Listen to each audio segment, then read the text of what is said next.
Welcome to the Slop Temple. We pray this video helps. You begin by aligning prerequisites that matter.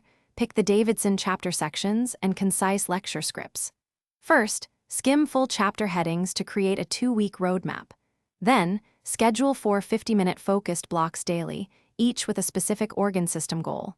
Once done, mark high-yield pages and create a 1-page summary for each block. Make sure to highlight pathophysiology flowcharts and clinical correlations. This prepares you to actively read rather than passively scan. You now shift into deliberate practice. Read 1 complete chapter with intent, not speed. Annotate margins with 3 crisp takeaways and a question.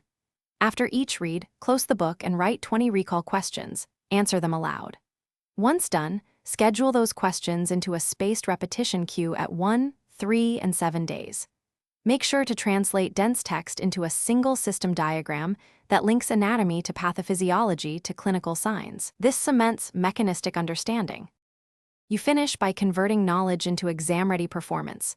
Take a timed, mixed 50-question test weekly and immediately review every missed item. Then, build a 1-page error log that lists misconceptions and the correct logic. Spend 10 minutes each day revising that log. If you plateau or get stuck, simplify the concept into a 3-sentence clinical narrative: symptom, mechanism, treatment, and rehearse it. If issues persist, switch medium. Video or teaching someone else often reveals. Thanks for watching. Consider subscribing if we helped you.